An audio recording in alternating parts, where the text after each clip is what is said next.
आपण ऑप्शनल मराठी आधुनिक मराठी कथा वाङ्मय पेपर पहिला या अभ्यासपत्रिकेची जी तिसरी कथा आहे त्या कथेचे नाव किडलेली माणसं आणि या कथेचे पाठाचे लेखक गंगाधर गाडगीळ आहेत. या कथेला आपण मागच्या तासाला आपण सुरुवात केलेली आहे. आज आपण प्रत्यक्ष कथेला सुरुवात करणार आहोत. या कथेतला पहिला मुद्दा आहे पेरूवाडीतील खुटमुट्याची चाळ. पेरूवाडीतील खुटमुट्यांची चाळ म्हणजे मध्यमवर्गीयांचा सुपीक मळा. पेरूवाडीतील खुटमुट्यांची चाळ म्हणजे मध्यमवर्गीयांचा सुपीक मळा. मुलांनो, ही कथा महानगरातल्या मध्यमवर्गीय वस्तीवर अवलंबून आहे. महानगरामध्ये पुणे, नागपूर हे जे महानगर आहेत मोठी मोठी आणि त्यात मुंबई, ही कथा मुंबई महानगराच्या मध्यमवर्गीय वस्तीवर अवलंबून आहे. मोठ्या महानगरामध्ये जी काही लोकसंख्या असते अव्वाची सव्वा आणि अधिकची लोकसंख्या असल्यामुळे अनेक प्रश्न तयार होतात आणि त्यातही ही मुंबईतलीच एक पेरूवाडीतील खुटमुट्याची चाळ. मुंबईमध्ये चाळी असतात, जसं आपण नगर म्हणतो, कॉलनी म्हणतो, तसं चाळी असतात झोपडपट्टीमध्ये. नगरांना चाळी असतात, तसं पेरूवाडीतील खुटमुट्याची चाळ म्हणजे मध्यमवर्गीयांचा सुपीक मळा. त्याचं काय पाहायचं आहे? मोठमोठ्या महानगरामध्ये मध्यमवर्गीयांचे चाळीच असतात. चाळी इतक्या असतात बस, जसं आपल्या काळ्या कसदार जमिनीचा जो सुपीक मळा असतो तसाच मळा फुललेला असतो. जसं खुराड्यामध्ये कोंबडे कोंडलेले असतात, जसं बंदिस्त शेळी पालनामध्ये शेळ्या कोंबलेल्या असतात, एखाद्या वाहनामध्ये बाजाराला घेऊन जाण्यासाठी जसं जनावरे कोंबलेली असतात, तशाच प्रकारचं वास्तव चित्रण मोठ्या महानगराच्या मध्यमवर्गीय वस्तीमध्ये पाहायला मिळतं. मोठ्या महानगरामध्ये जसे वेगवेगळे प्रश्न आहेत, वेगवेगळ्या समस्या आहेत, तशाच मोठ्या महानगरामध्ये जातीय दंगली सुद्धा निर्माण होतात. आणि एक वेळेस जर दंगल जर भडकली, पेटली, ती लवकर आवरत नाही, नियंत्रणात येत नाही. म्हणून मुंबईतील जातीय दंगली आणि विशेष करून एखाद्या घटनेचे पडसाद परिणाम मोठ्या महानगरामध्ये लवकर चटकन उमटतात, त्याचे प्रतिबिंब दिसतात आणि त्याचे परिणाम सुद्धा जाणवतात. आणि ही मोठी मोठी माणसं जी आहेत, राजकारणी माणसं, लोकांची मनं भडकवितात. आपण घरी बसून बोलतात, मीडियामध्ये बोलतात, प्रसारमाध्यमावर असं प्रखर विधाने चिथावणीखोर भाषण देतात, घरी बसून देतात. आणि सामान्य माणसं त्या चिथावणीखोर विचारांचा विचार आत्मसात करतात आणि आपापसामध्ये दंगली सुरू करतात. मोठ्या महानगरामध्ये दंगल जर पेटली, जातीय दंगली या जाती असतात, जर पेटली ती लवकर क्षम होत नाही, शांत होत नाही. आणि त्यामुळे नाहक विनाकारण ही मध्यमवर्गीय माणसंच मरतात, होरपळून जातात, नुकसान होतं, अनेक बळी पडतात. अशा पद्धतीचं वास्तव चित्रण गंगाधर गाडगिळांनी या कथेमध्ये मांडलेलं आहे. तुम्ही कधी मुंबईला जर गेलात तर धारावी झोपडपट्टी ही आशिया खंडातील 1 नंबरची झोपडपट्टी आहे. सगळं चित्रण आपल्याला या कथेतलं हुबेहूब चित्रण आपला धारावी झोपडीमध्ये पाहायला मिळेल. त्यामध्ये काही श्रेण्या असतात, चाळीमध्येही श्रेण्या असतात. जसं ही गल्ली यांची, ती गल्ली त्यांची, ही पाटलांची गल्ली, ती देशमुखाची गल्ली, ही बहुजनांची गल्ली, ही आलुदारांची वस्ती, ती बलुतेदारांची वस्ती. अशा पेक्षा असं ग्रामीण भागामध्ये श्रेण्या असतात, शहरामध्ये सुद्धा श्रेण्या असतात. तर परभणीतलं कल्याण नगर म्हणलं, श्रीमंत लोकांचं नगर आहे, ही श्रेणी आहे. रामकृष्ण नगर ब्राह्मण लोकांचं चाळ आहे, आपण या कथेतल्या भाषेत चाळ समजू. शिवरामनगर चांगल्या लोकांची वस्ती आहे. आणि प्रत्येक जण आमची वस्ती, आमची चाळ किती चांगली आहे दाखवण्याचा प्रयत्न करतात. लोकमान्य नगर आहे म्हणतात लोक, आमचं लोकमान्य नगर आहे बरं का. काय लोकमान्य नगरला काय असे 4 डोळे आहेत, 4 नाक आहेत, 10 तोंड आहेत, काही माहीत नसते. आमचं हे आहे बरं का. हे प्रत्येक चाळीवाला, वस्तीवाला, नगरातली माणसं स्वतःला फार मोठी समजतात. हे असं मोठ्या महानगरामध्ये श्रेण्या असतात, चाळीमध्ये सुद्धा श्रेण्या असतात.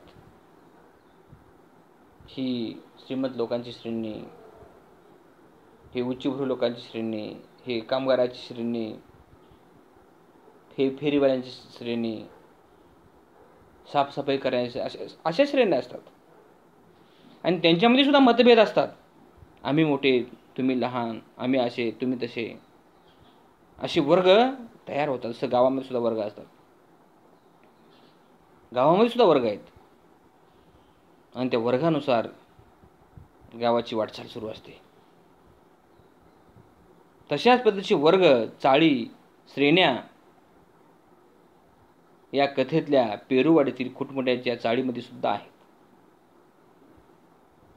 त्या चाळीमध्ये सुद्धा छोट्या मोठ्या कंपनीमध्ये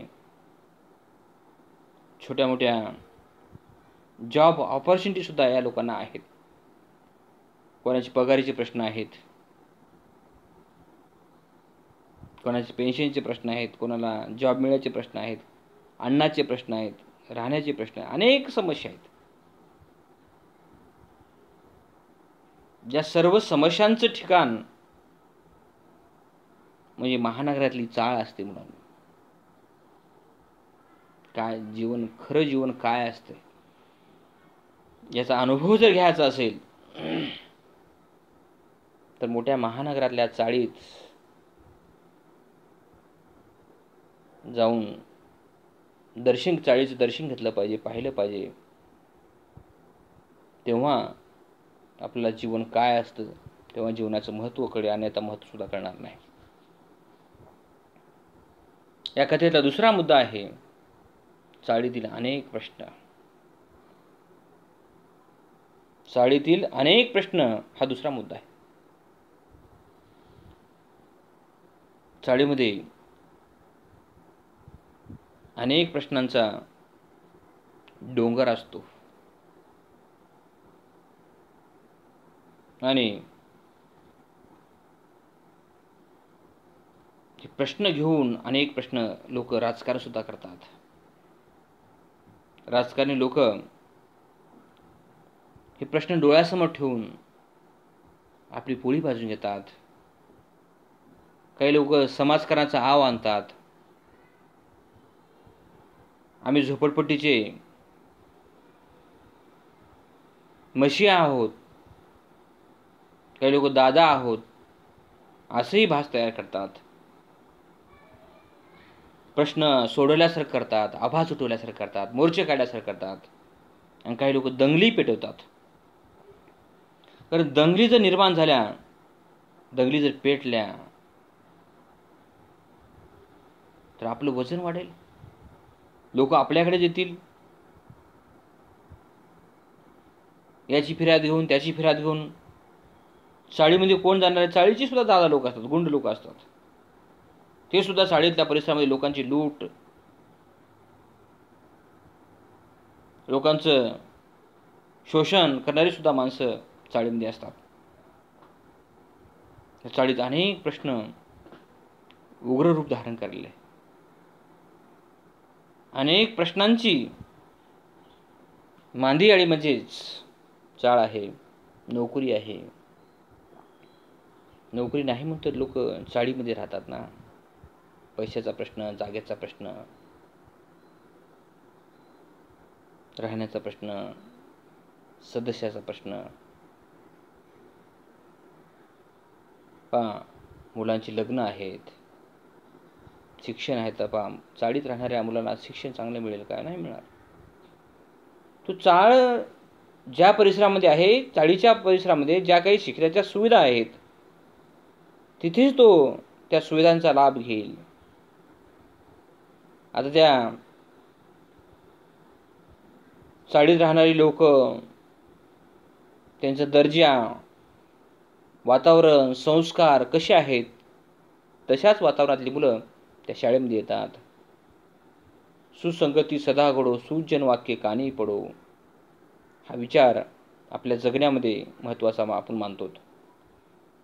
अशाच मुलांचा सहवास, अशाच मुलांच्या सोबत राहणं, ऐकणं, खेळणं, संवाद करणं, असे प्रश्न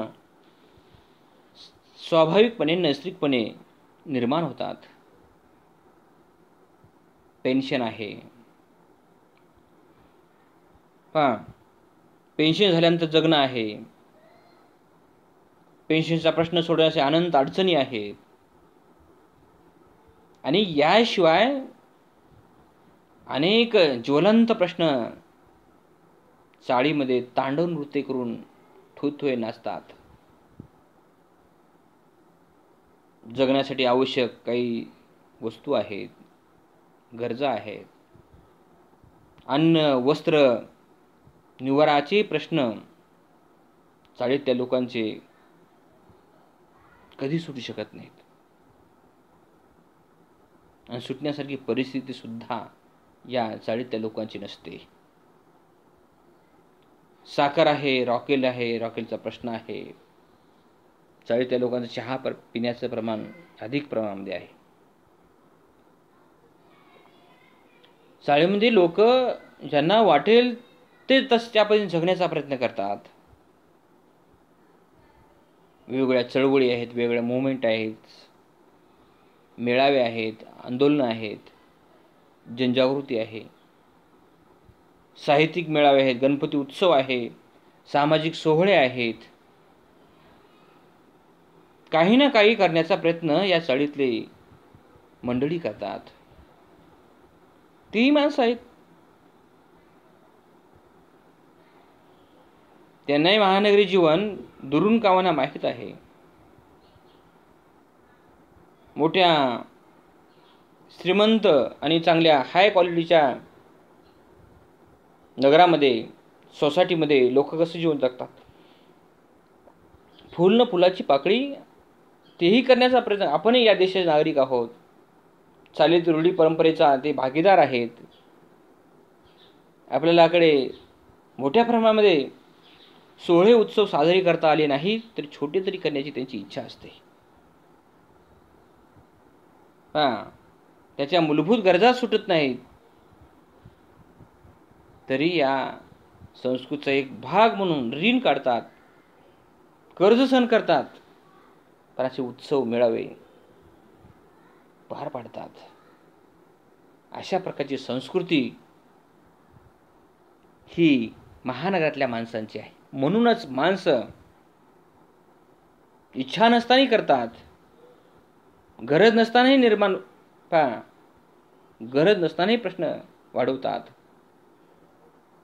मग हळू एक माणसं पाहून करतात, बघून करतात. तो करतो ना, आपण करतात. तो खाताना आपण खातात. तो पितो ना, हे सुद्धा पितात. तो व्यसन करतो ना, हे सुद्धा व्यसन करतात. म्हणून कथेला जे नाव दिलं आहे लेखकाने, किडलेली माणसं, अगदी सार्थ नाव दिलेलं आहे. सार्थ नाव दिलं आहे, किडलेली माणसं. मग हळूहळू माणसं किडायला लागतात, कुजायला लागतात, मरायला लागतात, सडायला लागतात, जळायला लागतात. अशा पद्धतीचं चित्रण लेखकाने या कथेमध्ये मांडलेलं आहे. कथा खूप चांगली आहे, मोठी आहे, विचार करायला लावणारी आहे, उद्बोधक आहे, विचारदर्शक सुद्धा आहे. आणि त्यामुळे कशा पद्धतीने या कथेकडे लेखकाने पाहिलेलं आहे, या अनेक प्रश्नामध्ये पहा, प्रीतिविवाह आहे. प्रीतिविवाह म्हणजे लव्ह मॅरेज. खेडेगावापेक्षा गावापेक्षा मोठ्या महानगरामध्ये लव्ह मॅरेजचं प्रमाण अधिक आहे. त्या ठिकाणी जात पात, वर्ग, श्रेण्या काहीच पाहत नाही. अधिक प्रमाणामध्ये लव्ह मॅरेज पाहायला मिळतात. अधिक प्रमाणात लव्ह मॅरेज होतातही, अधिक प्रमाणात लव्ह मॅरेज ब्रेकही होतात. ब्रेक सुद्धा होतात. शहरामध्ये लोकांचं राहण्याचं प्रमाण, फॅशनेबलता, भडकपणा, जगण्यातला, वागण्यातला, राहण्यात, वेशभूषा, केशभूषा, स्टाईलनेस, या सगळ्या गोष्टीमुळे, आणि सगळं दमट वातावरण असतं मोठ्या महानगरामध्ये. त्यामुळे एकमेकाकडे आकर्षित होतात, दररोज एकमेकांची भेटी होतात. कारण एकांतपणा कुठेच असतो ना, प्रत्येक ठिकाणी दररोज भेटीगाठी होतात. शौचालयाचा प्रश्न आहे, तिथं भेटीगाठी होतात. किराणा, तिथं भेटीगाठी होतात. जॉबच्या ठिकाणी भेटीगाठी होतात. 2 पैसे मिळवण्याच्या ठिकाणी भेटीगाठी होतात. त्यातून प्रेमविवाह होतात. कारण एक वय असतं, एक आकर्षण असतं. त्यातून प्रेमविवाह होतातही आणि लगेच तुटतातही. जेवढ्या गतीने होतात आणि तेवढ्याच गतीने खाली येतात. विशिष्ट अशा वयामध्ये कसा निर्णय घ्यावा, कोणासोबत लग्न करावं, तो खरंच आपला जोडीदार आहे का, तो आपल्याला सांभाळू शकतो का, तो संसार करू शकतो का, असे प्रश्न वयामध्ये येत नसतात मुलांना. म्हणून लग्नाचा निर्णय हा विचारपूर्वक घेणं गरजेचं आहे. आपले जे जन्मदाते आहेत, आई वडील, ते जसं सांगतील, ते जसं दिशा देतील मार्गदर्शक, त्या पद्धतीने आपण निर्णय घेणं गरजेचं आहे. बरेच मुलं मुली आईवडिलांचा विचार डावलून लग्नांचा विचार करतात. त्याचे परिणामही त्यांना तसेच भोगावे लागतात. कारण समाज, संस्कृती ही मजबूत तटभिंत आहे. कोर्ट न्यायालयापेक्षाही भक्कम कवचकुंडल काय असेल, समाज, पाहुणे रावळे हे आहेत मुलांना. त्यामुळे लग्न जुळवणं आणि ताटातूट सहजासहजी होत नाही. कारण याचा तो मामा, त्याचा तो मामी, हे सगळे एकमेकांमध्ये नाते गुंतलेले असतात. त्यामुळे लग्न तोडण्याचा, ताटातुटी होण्याचा प्रश्नच येत नाही. अद्भुत कथा सुद्धा असतात. हा असा आहे, तो तसा आहे, तो दादा आहे, तो इतक्या माणसाचा खून केलेला आहे. अशी अद्भुत कथा दंतकथेसारखी असे पसरतात वाऱ्यासारखी. हा डॉन आहे, हा बॉस आहे, हा डी आहे, दादा आहे. अशा अनेक अद्भुत कथा असतात. त्याने इतकी माणसाला मारलेला आहे, तो या टोळीचा प्रमुख आहे, तो त्या टोळीचा प्रमुख आहे. असे अनेक विचार महानगराच्या चाळीमध्ये वाऱ्यासारखे पसरतात. आणि चाळीला दारिद्र्य व संकुचितपणाचा वारसा लाभलेला असतो. चाळ कधी श्रीमंत नसते हे लक्षात घ्या मुलांनो. चाळ गरीब असते. चाळीमध्ये दारिद्र्य आपल्याला पाहायला मिळतं, संकुचितपणा असतो. आम्ही चाळीत राहतो. आम्ही या पेरुवाडीच्या खुटमुट्याच्या चाळीत राहतो. आम्ही धारावीमध्ये राहतो. आम्ही या रोडला राहतो, आम्ही त्या रोडला राहतो. हा संकुचितपणा असतो. सांगत सुद्धा नाही लोक कुठे राहतात. कारण अशा प्रकारच्या चाळीवर असा शिक्का मारला गेलेला आहे. चाळ अशी आहे, ती चाळ तशी आहे. ही यासाठी प्रसिद्ध आहे वाईट कामासाठी, ती त्या वाईट कामासाठी प्रसिद्ध आहे, ही या वाईट कामासाठी प्रसिद्ध आहे. अशा प्रकारचे शिक्के मारले गेले आहेत लोकांनी, माणसांनी, समाजाने, समूहाने. अशा प्रकारची वर्गवारी श्रेणी सुद्धा ठरलेली आहे. म्हणून दारिद्र्य आणि संकुचितपणाचा वारसा या अशा चाळींना अगदी वर्षापासून लाभलेला आहे. यामध्ये काही बदल होत नाही. काल कोरोना जी महाबिमारी आहे तो चटकण्या धारावी झोपडपट्टीला चिटकलेला होता. कारण लोकसंख्येची गर्दी, खचाखच वसलेल्या वस्त्या, लोकसंख्येचा प्रचंड महापूर. करोनामुळे एकापेक्षा अनेक लोक एकत्र येतात. संसर्गजन्य हा तो फैलाव आहे, आजार आहे, बिमारी आहे. त्यामुळे धारावी अगोदर लगेच चटकन भडका निर्माण झाला. जसं जाती दंगल निर्माण होती तसं कोरोना महाबिमारीचा फैलाव 0 मिनिटांमध्ये भडकलेला होता. आता तो नियंत्रणात आलेला आहे. मग तिथली लोक दुसरीकडे विस्थापित करावी लागली, स्थलांतरित करावी लागली, लोकसंख्या कमी करावी लागली, समूहामध्ये अंतर ठेवावं लागलं. तेव्हा कुठेतरी प्रश्न सुटलेला आहे. त्यामुळे अनेक लोकसंख्या जिथं प्रचंड प्रमाणामध्ये आहे तिथं अनेक प्रश्न सुद्धा आहेत. आणि प्रश्न जर निर्माण झाला त्याचे परिणाम सुद्धा त्या लोकांना भोगावे लागतात. 3 क्रमांकाचा मुद्दा आहे. या मुद्द्याचं नाव चाळीतील माणसाचे तऱ्हेवाईक दर्शन. चाळीतील माणसांचे तऱ्हेवाईक दर्शन. चाळीमध्ये एका समाजाचे, एका जातीचे, एका स्वभावाचे, एका विचाराचे माणसं नसतातच. एक कुटुंब महाराष्ट्रातलं असतं, एक कुटुंब कर्नाटकातलं असतं, एक कुटुंब आंध्र प्रदेश, बिहार, ओडिसा अशा वेगवेगळ्या राज्यातून वेगळ्या जाती धर्मातील लोक एकत्र आलेले असतात. मग एकसारखेपणा कसा येईल? प्रत्येक राज्यातली संस्कृती, चालीरीती, रूढी, परंपरा वेगवेगळ्या भिन्न आहेत. माणसाची जडणघडण सुद्धा भिन्न भिन्न झालेली आहे. काही चांगली असतात, काही सज्जन असतात, काही गुंड असतात, काही मवाळे असतात, काही टवाळखोर असतात, काही भांडखोर असतात, काही दंगलखोर असतात. अशा प्रकारची माणसं आहेत. आणि त्यामुळे एक सुद्धा माणूस चांगला भेटणार नाही. चांगली असतात माणसं, नसतात असे नाही. चांगली असलेली माणसं सुद्धा वातावरणानुसार त्यांना वाईट बनावं लागतं. पर्याय नसतो. चांगल्या माणसाला जगता येत नाही.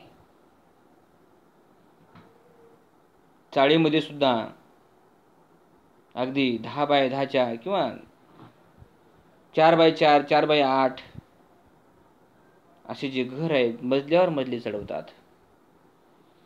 पहिला मजला, दुसरा मजला, तिसऱ्या मजल्यावर. अतिक्रमणामध्ये सुद्धा त्या जागा सगळ्या फुकट असतात मुलांना.